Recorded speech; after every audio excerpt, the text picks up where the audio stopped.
you guys? It's your Huggable Hipster here, and welcome back to this week's episode of The Casual Nerd. You guys, today's episode is going to be so intense. I have so many articles planned, I have so many things to inform you of, and first thing that we're going to do is look at a trailer, per usual. Now, I'm actually in frame today. I noticed that in some of my other Casual Nerd / Tea Talk episodes, I was not in frame, and that was because my chair was not lowered, and now I kind of feel a lot more comfortable, so my booty is happy. Today we're going to be checking out the new Fallout 76 Wastelanders trailer, and it's the first official trailer for it. I'm excited. I'm a big Fallout fan personally. I know not a lot of you guys know that because I have not personally played the games. I've seen a few walkthroughs. I've seen a few people do like really intensive walkthroughs of the Fallout franchise, and I really love it. I love the story.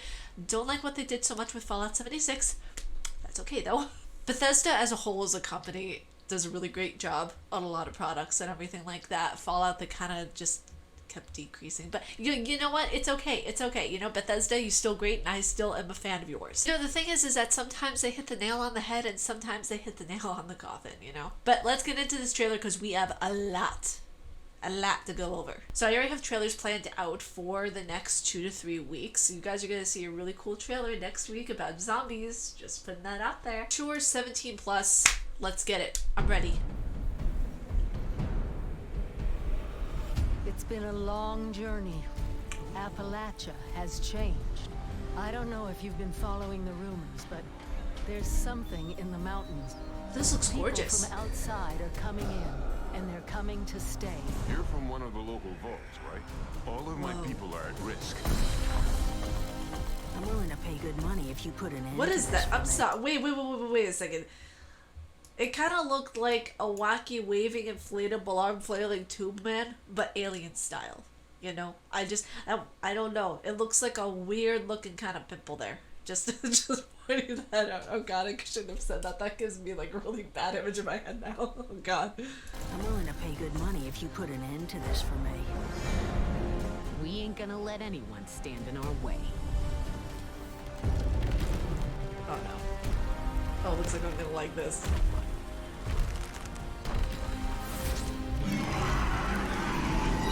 Oh, I'm gonna like this, alright.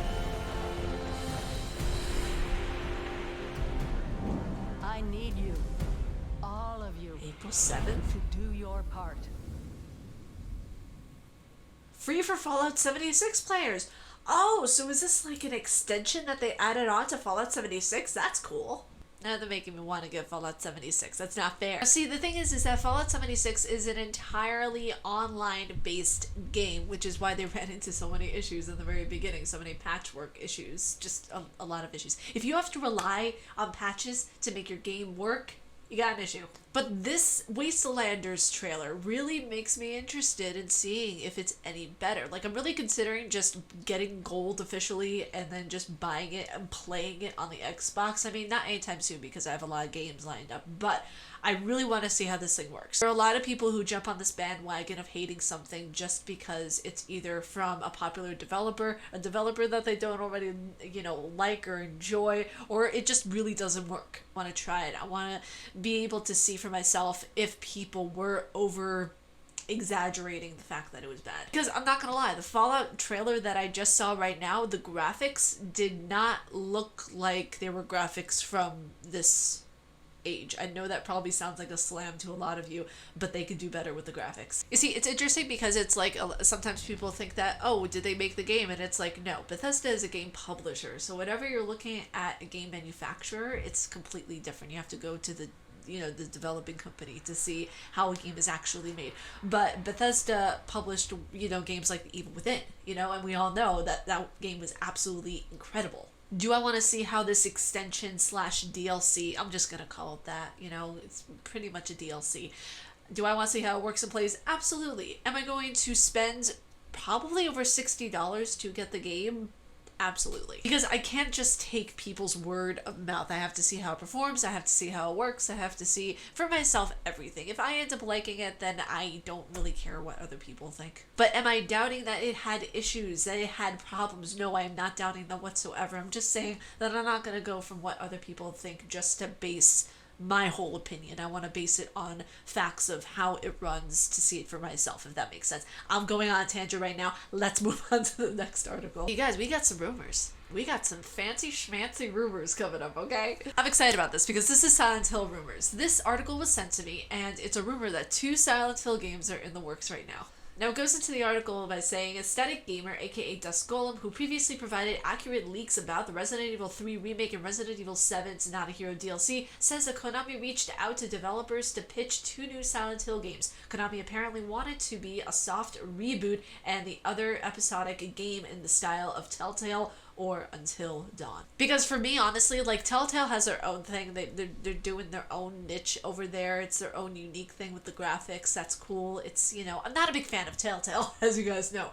But for me, whenever I hear him say in the style of Telltale or Until Dawn is an amazing game. Not only graphically, but episodically, the way that it goes, it's like a book to an extent. So if he's thinking of doing this like really unique new version but still Silent Hill, that would be incredible. You know, it's interesting that people think that he's actually leaking things when in reality, if he were actually leaking really important information, he would most likely get sued. He says in a follow-up tweet, I don't know where these projects are at now or if they'll come to fruition. The Rely on Horror website suggests that they've heard from our own independent source that Silent Hill projects in development, so fingers crossed, I guess. Now, the last Silent Hill game that was released, it was on PC back in 2009, and then after that in 2014 was the release of the canceled game PT Silent Hills. So if that gives you anything to go on, there are a lot of there's just a lot of space in between Silent Hill releases. Back in the day, whenever Silent Hill first released, it wasn't like that, because whenever Silent Hill first started,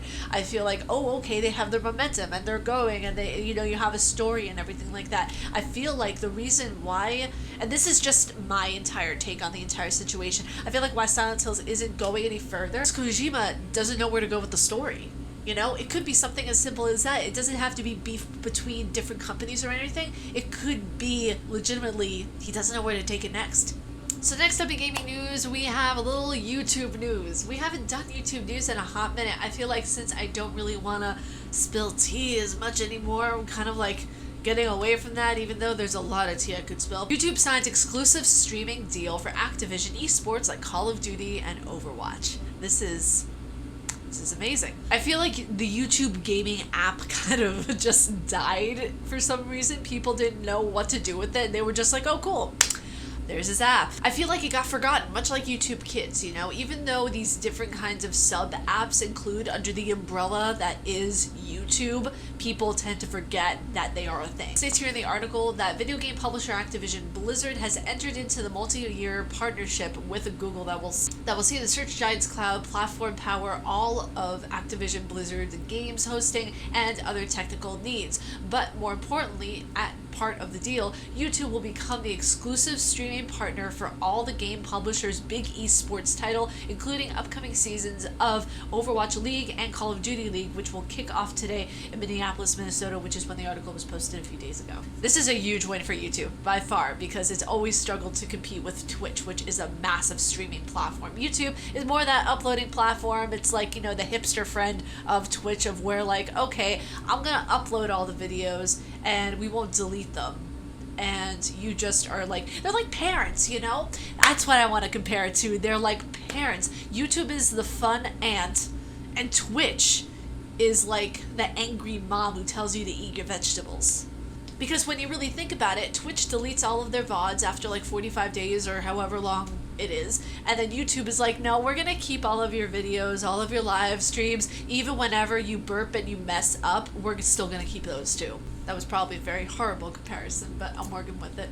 So let me know what you guys think about this down in the comments below. I'm really interested to hear your guys' thoughts of whether or not you think this will change the game, no pun intended, for YouTube as far as them signing this deal with Activision goes. Speaking of Blizzard leads right into our next topic that we're going to be discussing. Irredeemable Blizzard goes too far after banning Warcraft 3 gamers. It states here in the subheader that Blizzard seems determined to become irredeemably evil at this point. They're banning fans from complaining and seeking refunds, which, okay. Great. Reports have surfaced of Blizzard banning players for helping others to get refunds on Warcraft 3. Why? Why is this a thing? Why is this a thing? They've also recently made changes to their user agreement to make it possible for them to own the hard work of map creators. Capitalism at its finest, honey. I don't know. I just feel at this point they don't care about their customers, especially after what happened with the Overwatch player from China. That whole thing, I don't think I need to rehash that for you all. It's a mess. It's a mess. That's all I'm going to leave it at, is a mess, because I don't want to stir up any more people that are going to be coming to this channel being like, Blizzard's this, Blizzard's that, Blizzard that. I don't... No. Stop. Stop complaining. And one of the minds is that I paid $60 for Overwatch, and I'll go play that thing to death, okay? That's the only game that I play from Blizzard. That's it. It disappoints me, you guys, the fact that a company is going to not only take maps, but they're going to make it impossible for you to get refunds on a game that you put your money into. That's the thing. NVIDIA's cloud gaming service has officially launched, and you can use it for free. Stadia, where you at now? Beta accounts will automatically be rolled over to free accounts. It states here in the article that NVIDIA reached out to clarify that beta accounts will automatically be rolled over to free accounts, not founders accounts. However, beta members, like all users, can also upgrade to the founders membership, which come with a 90-day free trial, which is amazing. And the service is called GeForce Now, which I really like that, honestly. It has like a strong presence to it. Yeah, GeForce Now. Now, you do have to pay for it, but you can try it for the first 90 days for free. I should have made that clear in the beginning. But yeah, I mean, I don't know if you can actually do that with Stadia. Founders members, playing members will have access to RTX ray tracking in the cloud, so if you're still rocking GTX 1050 Ti but want to see what all the ray tracking fuss is about, you can for $5 a month. However, Wolfenstein Youngblood, Call of Duty Modern Warfare, or Metro Exodus, and Deliver Us the Moon are only for RTX-enabled games on GeForce Now currently. A playing membership also expands play seasons to 6 hours and lets you skip ahead for free players for the season queue, and it comes with a free 90-day introductory period for a limited time. The $5 a month rate is locked for an entire year as well. So I don't know if you're paying a one-time only fee for Google Stadia versus this, but this seems really, really awesome. I might actually give it a try because Google Stadia actually sounds a little more expensive. It states in the article that for free, for like $0 per month, you can have standard access and 1 hour session length. For founders, which is $5 a month, you have primary access, extended session length, RTX on, and free 90-day introductory period. Which I think is really cool. I mean, you know, the fact that they're creating more of these cloud-based gaming systems, which, hello, I told you guys in one of my videos that cloud gaming is going to be the way of the world. Whether we like it or not, cloud gaming is what's next. Now, this is just something that, it's not major news, but I just saw it was something really, really cool. Was Cyberpunk 2077 will have around 75 street story side quests. Try and saying that 5 times fast. This makes me just so more excited to play Cyberpunk 2077 in September. My god, they're saving my wallet for delaying that game. CD Projekt said that last year, every quest in Cyberpunk 2077 will be handcrafted, including street stories, a tier of side quests similar to Geralt's monster hunting missions in The Witcher 3 that players will pick up from fixers throughout the Night City. They will come in varying types and sizes, and completing them will earn street cred that boost your reputation. The days of where you could go into the street, slap somebody in the face, and get street cred. I'm just so excited because, number one, we're getting multiple stories within this game. Open world, hashtag yeah. But second of all, this game has been in production for a little, almost 10 years now, I believe. Almost 10 years now. That's crazy. First of all, that's just absolutely wonderful. The fact that they're taking time with it, the fact that they want it to be absolutely perfect and wonderful for us as players to experience. Yes, I'm living for that. But also the fact that they're saying, like, hey, we need to be able to perfect some things and be able to make sure that things are at their best. But yeah, that's it for me for this tea talk. If you guys like my face and what I do, please be sure to subscribe and hit that bell down below because I make videos every Monday, Wednesday. If you guys like my face and what I do, please be sure to subscribe and hit that bell down below because I make videos every Monday, Wednesday, and double uploads on Friday. Stay casually nerdy, you guys, and I'll see you all in the next video. Peace. 아침을 깨우는 네 목소리 머리를 빗는 이 빗소리 밖엔 비가 오나 봐 들리는 빗방울들이 땅